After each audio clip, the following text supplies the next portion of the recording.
সবচেয়ে বড় খবর, ভাঙড় বিধানসভায় আবারও উত্তপ্ত পরিস্থিতি। এর মধ্যে সবচেয়ে বড় ব্রেকিং নিউজ উঠে এসছে, ভাঙড় বিধানসভায় তৃণমূল কংগ্রেসের এক পার্টি অফিস নাকি জ্বালানো হয়। আর এই নিয়ে ক্যানিং পূর্ব বিধানসভার বিধায়ক শওকত মোল্লা মহাশয় তিনি একটা দাবি করছেন। তিনি দাবি করছেন যে পার্টি অফিস জ্বালিয়ে দিয়েছে, টিভি সব ফেলে দিয়েছে, পার্টি অফিসকে ভাঙচুর করা হয়েছে আইএসএফের পক্ষ থেকে। আর এই নিয়ে ভাঙড়ের বিধায়ক নওশাদ সিদ্দিকী তিনি একটা বিস্ফোরক মন্তব্য করলেন। কি বললেন আপনাদের শোনাবো। আগে ভাঙড় বিধানসভার অন্তর্গত চালতাবেড়িয়া অঞ্চলে খবর পাচ্ছি তৃণমূলের পার্টি অফিসে আগুন লাগিয়েছে। তৃণমূলের নেতা শওকত মোল্লা সাহেব আমাদের আইএসএফের নামে অর্থাৎ আমাদের নামে দোষ দিচ্ছে। এটা তো পুরাতন গল্প, এই ধরনের গল্প উনি অনেক আগে পড়ে নিয়েছেন। এটা সুপরিকল্পিত আইএসএফের ছেলেদের নামে মিথ্যা মামলা দেওয়ার জন্য। 14 তারিখে আমরা গণতান্ত্রিক প্রক্রিয়ায় শান্তিপূর্ণভাবে ওয়াকফ সংশোধনী আইনের বিরুদ্ধে একটা মিছিল করতে চেয়েছিলাম কলকাতাতে। আসার পথে পুলিশকে দিয়ে আটকেছে এই শওকত মোল্লা সাহেবরা।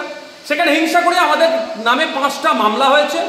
5টা মামলাতে বিভিন্ন নেতৃত্বদের নামে মামলা দিয়েছে। এখন দেখছে আরও 22 কি কার নামে দেওয়া যেতে পারে। সেই জন্য আমাদের দেখবেন এই এফআইআর করতে যদি করে অভিযোগ দেয় আইএসএফের ছেলেদের নামে ওকে। আর যদি সঠিক তদন্ত হয় দেখবেন শওকত মোল্লা এতে জড়িয়ে গেছে। তৃণমূল কংগ্রেসের আমি দায়িত্ব নিয়ে বলছি, যদি সঠিক তদন্ত হয় তৃণমূল কংগ্রেস আগুন লাগিয়ে আইএসএফের নামে দোষ দিচ্ছে।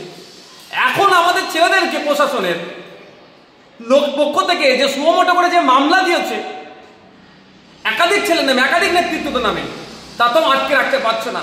এই ধরনের ঘটনা এরা 2-4টে আরও হয়তো ঘটাতে পারে, আইএসএফের নামে দোষ দিতে পারে। তবে আমরাও দেখছি পুলিশ নিরপেক্ষ তদন্ত করুক। যে আগুন লেগেছে সত্যি যদি তাকে গ্রেফতার করা হয় দেখবেন, আমি অন ক্যামেরা বলছি, সে তৃণমূলের। এবার তাকে কে আগুন লাগাতে বলেছে, তৃণমূলের বড় নেতারও নাম চলে আসবে যদি সঠিক তদন্ত হয়। সবসময় হিন্দু হিন্দু ভাই ভাই করছেন, জানতে চাই আপনাদের অবিশ্বাসী তত্ত্বে থাকা সিবিআই এখনো কেন পর্যন্ত যারা যারা যুক্ত সবাইকে খুঁজে বার করলো না? প্রশ্ন করবেন না, প্রশ্ন করবেন না? গ্রামে গঞ্জে মানুষদের আওয়াজ তুলতে হবে যে আমি আমার কথা বলছি না ভাই। কলকাতা শিয়ালদার কোর্ট যে অর্ডারটা দিয়েছে সে অর্ডার শিটে পড়লে আপনারা দেখতে পাবেন সহজে একদম। যদি আপনার এখন গুগলে গেলে অর্ডার কপি পাওয়া যাবে।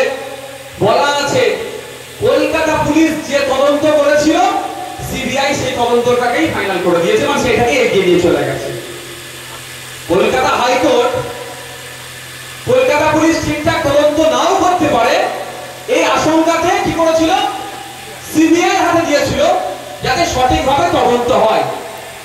কিন্তু আমরা কি দেখলাম, দিনের শেষে দাদা দিদি আলাদা নয় তো।